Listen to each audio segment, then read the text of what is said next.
Don Walker, and I'm Communications Director for Brevard County Government. We are here for our bi-weekly update to our community on the COVID-19 pandemic, hurricane season, and other issues that are impacting our community. We have a group of panelists today, including, to my right, Nikki Hensley, who's the Government Affairs Coordinator for Brevard Public Schools. We have Maria Stahl, who is the Administrator for Florida Department of Health, Brevard. We have John Scott, the Interim Emergency Management Director, and we have Matt Wallace, our Public Safety Director. So for an update on the COVID-19 pandemic, I'll turn it over to Maria. Maria? Hi, good morning, everyone. And again, as Don said, I'm Maria Stahl. I'm the Health Officer and Administrator at Florida Department of Health in Brevard County. As of this morning, we have 10,747 cases of COVID in our county. Today, we did add 148 cases. Our labs today were 7.32% positivity. Overall, we've done 117,153 labs at a 9.12% positivity. Our positivity rate overall has been slightly inching up, and our positivity rate over a 7 to 14 day period has also been inching up. Our positivity rate over the last 14 days were 6.5%, which is above the state average. As I said last time, we're still number 9 in the state with the number of labs that have been done in our county between us and all of our community partners. Unfortunately, we did add one more death today. We have 352 deaths total reported. 60% of those deaths are associated with long-term care facilities. Moving into our hospitals have done tremendously well and continue to be very stable, and they have capacity. Their overall hospital bed capacity is 25.57%. Their ICU capacity is 30.36% with 63 cases of COVID, and that's amongst all the hospitals here in Brevard County. Let's see, what else do I have here? The ages of the deaths. I'm not going to go the entire breakdown, but 87% of our cases of deaths are over the age of 65. So that's pretty much the COVID update. As I said, we are trending a little bit upwards with both cases and positivity. Our median age of cases is actually going down a little bit. We're into the average of the 40s most of the time. So it really is important to continue the mitigation efforts. Even though we're in phase 3, we still need to do those mitigation, wearing the masks when you can't social distance, washing your hands, staying home sick, and avoiding crowds if at all possible. Outside of COVID, I'll branch into flu out a little bit. We do not have any outbreaks yet in our county of flu, but we have had isolated cases. So flu definitely is in our county. Strongly encourage everyone 6 months or older to obtain the flu shot. At the 3 health department locations in Titusville, Viera, and Melbourne, we are offering free flu vaccines for the underinsured and uninsured, and that's on a walk-in basis, free. There's plentiful flu vaccines at the pharmacies, the grocery stores, and doctors' offices. So encourage everyone, please, to get a flu shot. And that's all I have for today. Thank you, Don. Okay, thank you, Maria. And since we're talking about flu shots, we are doing a lot of testing as far as the COVID-19 goes, and John Scott, our Interim Emergency Management Director, will provide us an update on some of the changes that are underway regarding testing, and he'll also give us an update on hurricane season, and we have a rocket launch today. John?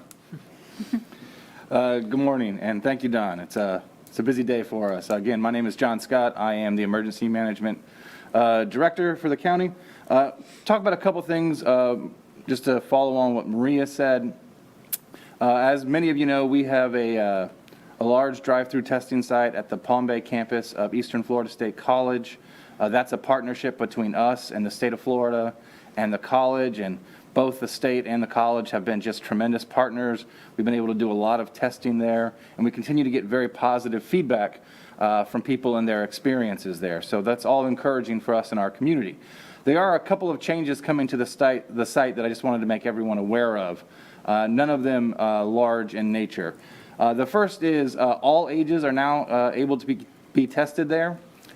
Previously, it was 18 and up, and then 5 and up with parental consent. We can now go all the way down to an infant, so really 0 on up, but for minors, we will still need parental consent. So that's the first really positive change for us down there. That's good news for us.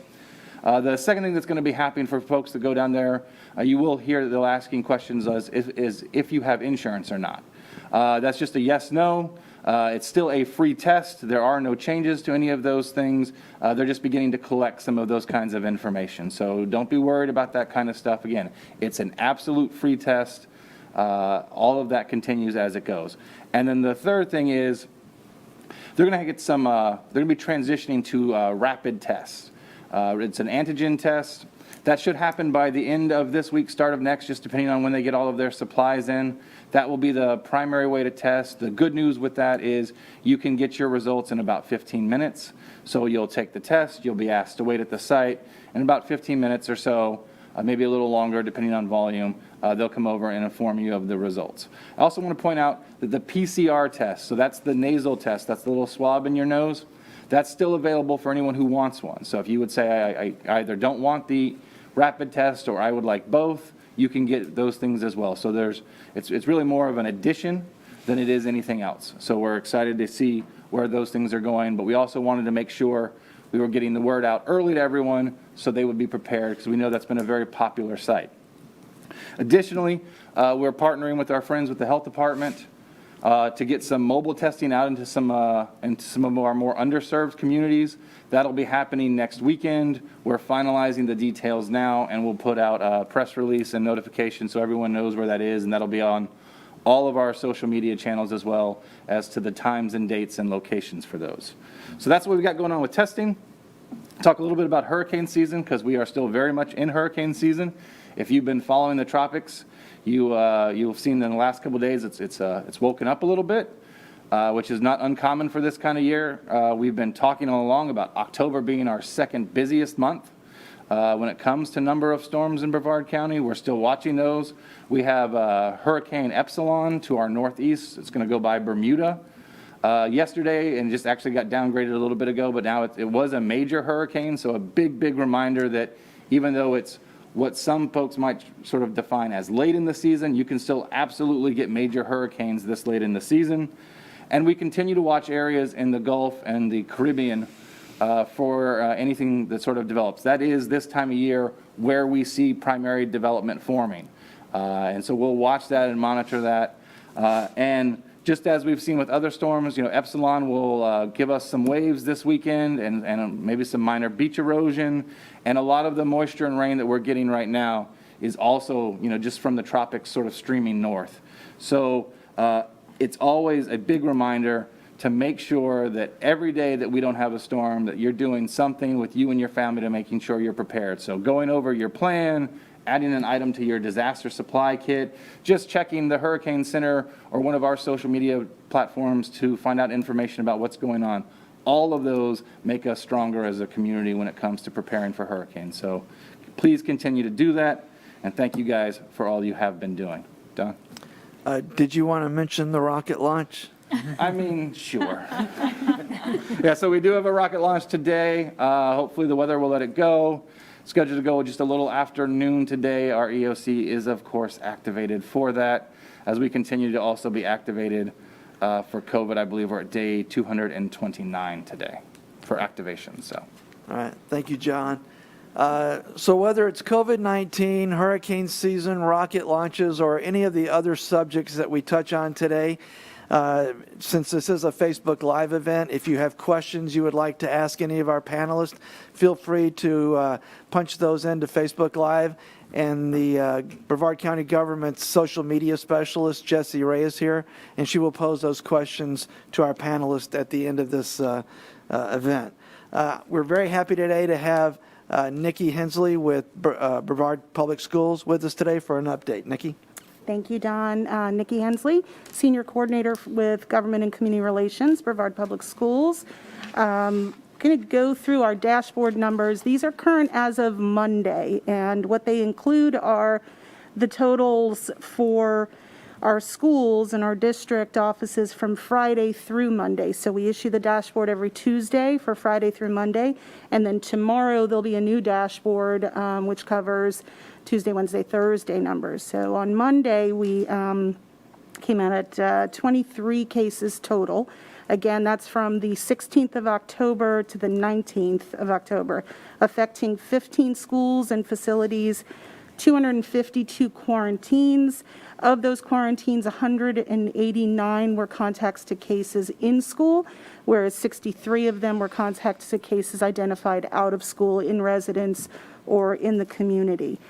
We do have one school closure that was announced on Friday of last week. O'Galley High School will be closed the duration of this week, and we're hoping with numbers staying, low, and we're getting things under control over there, that we will reopen on Monday. That decision will be made over the weekend for Monday opening, and we'll inform the community as such. What else can I tell you? Since we started reporting our dashboard as of August 31st, we had reported out 367 cases. We will issue another trend summary at the end of October, probably first week of November, which will give you a summary of our trend lines from October, so we can compare them with September when we started doing it. And all of this information is housed on brevardschools.org/COVID-19. You can see all of our dashboards there, all of our quarantine schools, and get every information up until the most recent dashboard. So again, the dashboard will be updated tomorrow and sent out tomorrow to our community. On another front, just to advise the public, early voting is going on. There is a school board referendum on the ballot right now for extension of the sales surtax, which has been in place for the last 6 years. The money goes to capital costs to fund roof repairs, plumbing, the basic necessities in our schools. Over 50% of our schools in Brevard County, our public schools, are over the age of 50, and they keep mounting. So this is an extension, a continuation of the current half-cent sales surtax. It is not a new tax or an increased tax. It is what we wanted to inform voters of as you go to your ballots. It is on page B of your ballot, and it's listed under school board referendum. So you'll see it in various places. Some ballots have them listed as last, others are second to last, but it is listed as school board referendum. So we're trying to inform the community of the sales surtax, where it is, as you go out to vote and make your decision on whether you want to extend it or not. And I think that's it. Thank you, Nikki.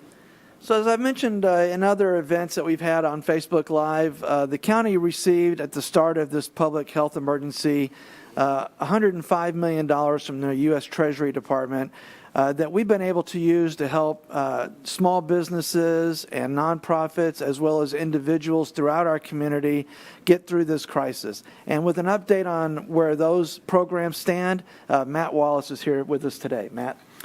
Thank you, Don. Again, I'm Matthew Wallace, your Director of Public Safety for Brevard County. And I want to thank you all for tuning in this afternoon for these very important communication sharing events that we've had. As the Public Safety Director, I'm extremely proud that we've been having these sessions for the last several months. I know it is, in a situation, one of the hardest things we can do is get out communication to the public so you all can make informed decisions, make decisions that are in best interests of your families and your loved ones. And us being able to provide this communication every other week from the team that this cross-functional team that we've assembled, again, as the Director of Public Safety, I'm extremely proud of these events that we've had to get that information out to you guys in the county so you can have that information. Today is October 22nd. We've been going at this from a pandemic standpoint for John Scott informed me for about eight months. As Don talked about at the start too, some of the CARES fund, federal CARES funds that we received back in the summertime, they're set to expire under current regulation and current guidance on the last day of December. That means we have about 10 weeks left of these community support programs for you to become involved, and if you need help, seek out and get that help. So it's extremely important that if you need any type of assistance, please contact us very, very soon. We're going to do everything in our power in the county to extend that deadline to the last possible moment so that we will be able to support the community as we absolutely possibly can. But just understand we've got about 10 weeks left, active weeks, current guidance in these programs. One of our success stories that we just had this past week is a business in Melbourne reached out to their city council and were expressing that they had some problems and some issues and they were looking for assistance. The city council in turn contacted our emergency operations center director, our emergency management director, John Scott, and he in turn turned that business gave the business and the city council the information that they needed to apply for these very critical programs. So it's those small wins like this that keeps us motivated as a staff and as a team, that we know we're out there helping you, the citizens of Brevard County. So please, please, please, if you need help, please go to our website at brevardfl.gov/Brevard Cares. And I know we might put that up there on the screen right there. There's the website. Please go to there, and it'll be just an abundance of information of all the programs that are out there available to you as businesses and individuals if you are affected by the COVID pandemic. So please go to those websites early and go to them often. Again, we've got about 10 weeks left to obligate the federal dollars that we have. Just some statistics on where we stand currently as of this week from our individual assistance program. That's the program that helps individuals, hensely named, from a housing standpoint, rent, leasing, utilities. We've helped over 1,300 Brevard County residents to this date. I'm very proud of that number, but I also want that number to go up as fast as we can, or go up as needed to help our citizens. From our food stability programs, we have 3 current programs in place. The weekend feeding program, we've served over 42,000 meals. From our farmers market, 13,000 meals. And through our independent living systems, our weekend backfill of our feeding pantries, over 227,000 meals. So I think that's a significant number. That's a significant amount of resources and capability that we've put back into the community. And we will absolutely it is our mission in life and our mission as your county staff to make sure we get those resources out to you, the community, as quickly as possible. The final program that I would like to talk just a little bit about is the Small Business Nonprofit Economic Relief Program. This targets small businesses in Brevard County that if you have problems through COVID and you need help, that you can reach out through that website. We have helped over 900 small businesses in Brevard County to the tune of over $8.4 million that we've invested back into the community to overcome this virus. So please, again, if you need help, if you're struggling individually, business-wise, if you need food or assistance, please reach out to us in the county. That is our sole job, is to make sure we provide you those services back to the county. Again, I get very proud of what we've done so far. We will continue to do these biweekly updates through the team, and I just want to thank publicly all the folks that have been part of this since we started. It's been truly a team effort to get us to this point. And Brevard County residents, please know you have an all-star team up here in county, in the schools, in the health department that are working very hard to make sure that we serve you, our public. So with that, Don, turn it back over to you. Thank you, sir. Thank you, Matt. And one other area that we're using CARES Act money is to purchase personal protection equipment that we've been providing to small businesses, restaurants, and retailers. That equipment is still available, so if you're in need of that type of equipment, we have another distribution set up for the first week of November. But if you contact, or if you go onto our website that Matt mentioned earlier, brevardfl.gov/Brevard Cares, there's an application form that you can fill out there, and they will contact you when that equipment is available. Taking advantage of a Facebook Live event where we have other folks with us today, we're going to touch on another brief topic, and that's the fact that America Recycling Day is coming up in November. And with us today, we have Kevin Smith and Connie Lee from our Solid Waste Department, who are going to give us some information on that. And I'm going to turn it over to Kevin. Kevin? Hey, thanks, Don. Thanks for having us today. This is a really great opportunity. And again, I'm Kevin Smith from Brevard County Solid Waste Management Department. Connie and I are part of the recycling team.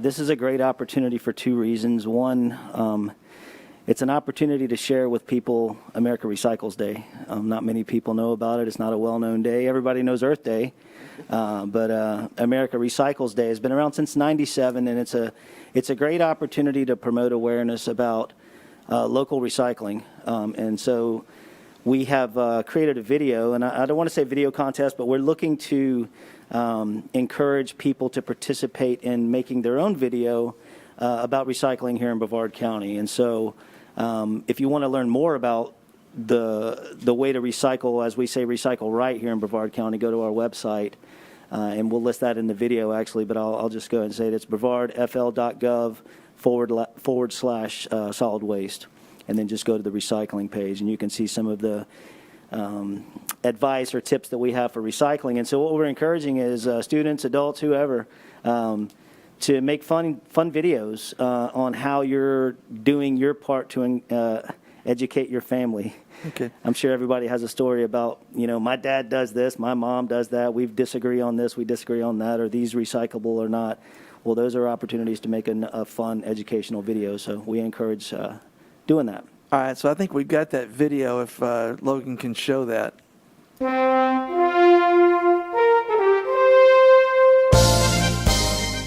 Hello, my name is Connie Lee, and joining me 6 feet away is Kevin Smith. We represent the Brevard County Solid Waste Management Department Recycling Program.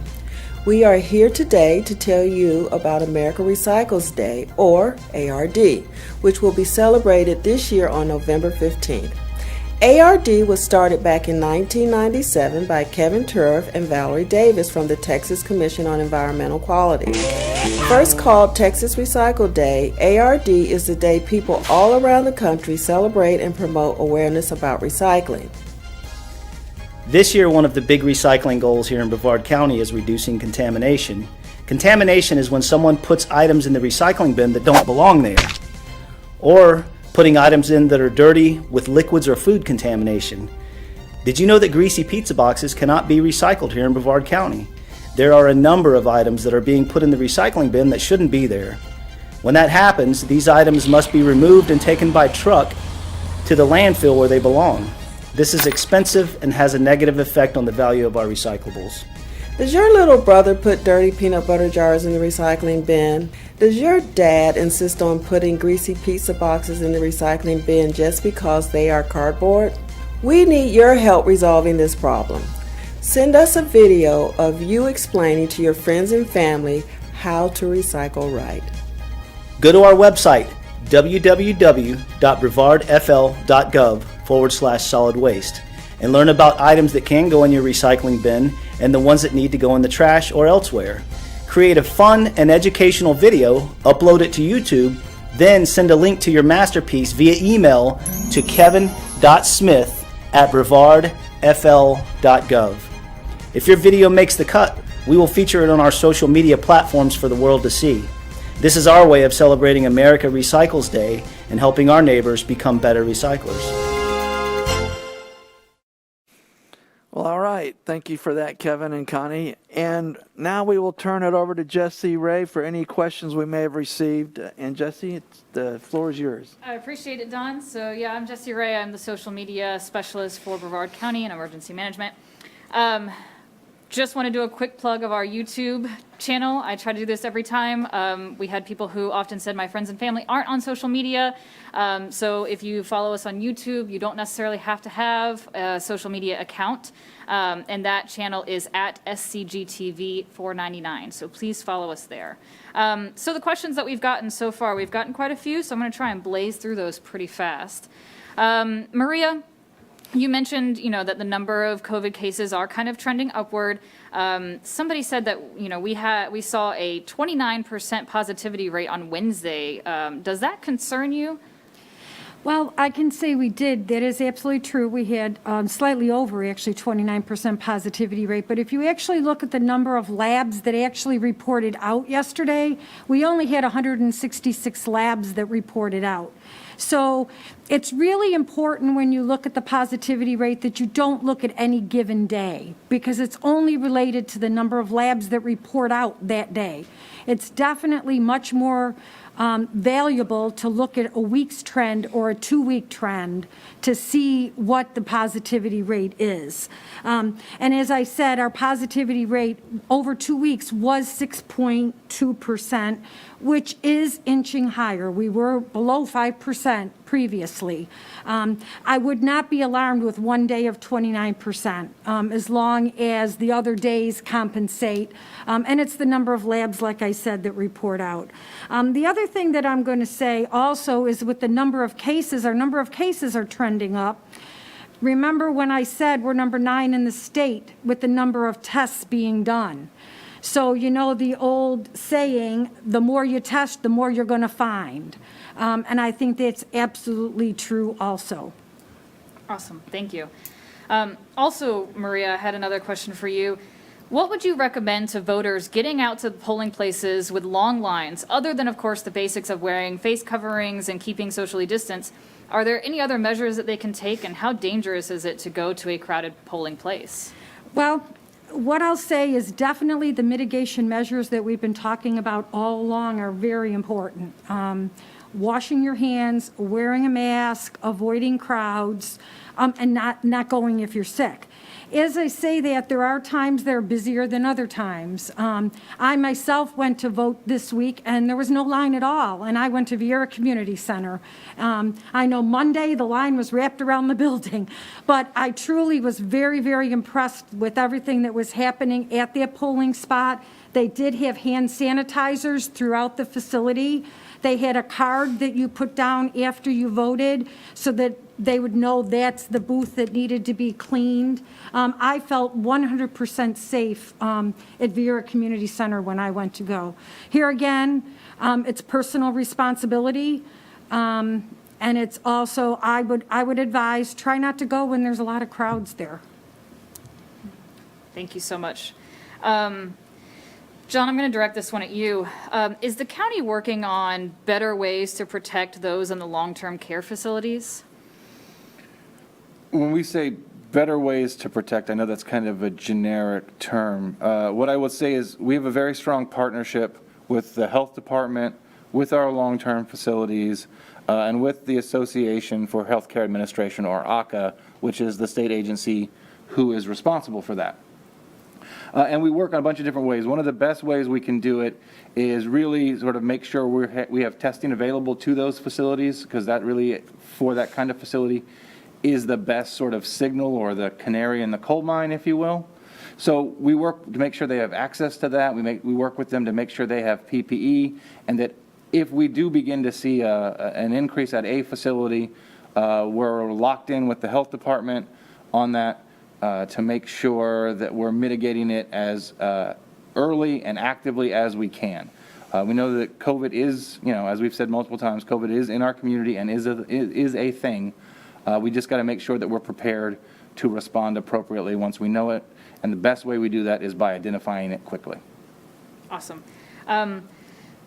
Another one for you, John, if you might. Always. The Palm Bay testing site, what is the accuracy of the rapid testing? And remind us again, are they doing the throat swabs or the nasal swabs at that testing site? Accuracy of the rapid tests, I'm not the guy for that. Sorry. That's for people who are doing studies and sciences, all that kind of stuff. What we can say is that it is widely being used.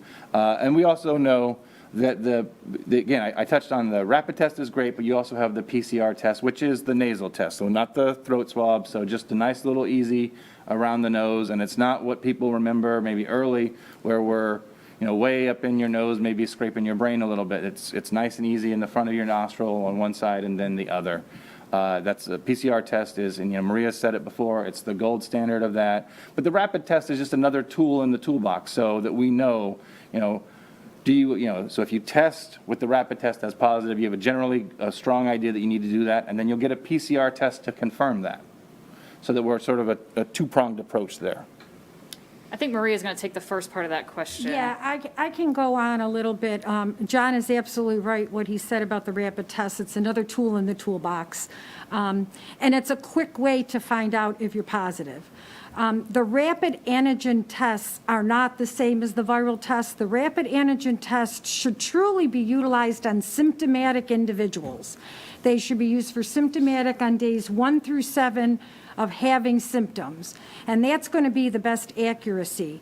What we are doing from guidance from the state is a positive rapid test is considered a presumptive positive. There's no need to have further testing. It's considered a positive. However, if you're symptomatic and you get a negative rapid antigen test, it's strongly recommended that you follow it up with a PCR test for accuracy. And as John said, the PCR test truly is considered the gold standard. It is a little more expensive than the rapid tests. So there is a place for the rapid antigens, but it's on the symptomatic individuals that become positive. The one thing I wanted to say is the PCR tests have evolved quite a bit since the very beginning. And as John is right, as he said, you know, in the very beginning, they were the NG swabs that went deep into your nose, way down. Now they're still doing those, depending on the lab. They're doing just the nasal swabs. They're also doing oral swabs now. And the oral swabs, as long as they're PCR and going to a lab, they are actually the PCRs also. Awesome. We have time for one or two more questions. Okay. So while we're talking about the rapid tests, is Brevard Public Schools going to accept those rapid tests, or are they still just doing the PCR tests? Maria, have we made a decision on that? Do you know? Where we are with that, we've had discussions and meetings with the school district, the health department and the school district, and we are in the planning stages now of how the district will utilize the rapid tests. They are going to utilize them in some form or fashion, but we did meet with emergency management, the school district, and ourselves, and leadership will be approaching Dr. Mullins and then the school board with the proposal. Okay. And Nikki, this is a hot topic, and I'm sorry. Is there any discussion to make mask coverings optional for all grade levels? Is that a discussion? There's a lot of discussion about mask wearing, face coverings. The school board will be taking up face coverings again on next Tuesday, on the 27th. Not that per se, that requirement, but we are looking into right now, all options are on the table and being discussed right now. We know the community is pretty split down the middle. So we're kind of still in that phase that we were in when we started this, where it's just this 50-50 split. And we have to be responsive and address those concerns, but we also, you know, stand by the fact that, you know, the health and safety of our students and staff are our first priority. So when we're watching the numbers, just like all of us are watching the numbers, you know, we have to take that into account in our schools, and we're watching our own numbers fluctuate just like the county is. So I would stay tuned for Tuesday night for that discussion, and we'll see where it goes. Gotcha. You know, and on that, if I may really quickly, you know, like she said, like Nikki said, it's a 50-50 split really with people on masks. And I watch all of our social media comments that come through on any posts that we do, on any lives that we do. And if I might, try to be kind to one another. Do recall there are people on the other side of that computer. And I know it's very easy to call somebody out from a keyboard, but please, I just ask that we try to be kind to one another during these times. It's not easy for anybody. Everybody has, you know, their feelings towards something. So I, of course, would love for people to express their opinions, but I just ask that we try to be kinder to one another if at all possible. So last question. Does Brevard County collect any COVID-19 seroprevalence data?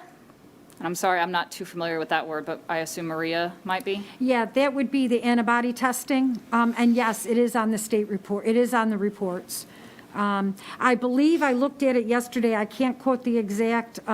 We are at a 5% and it's the antibody testing. That is the antibody testing that gets reported out, and our county is at a 5% right now.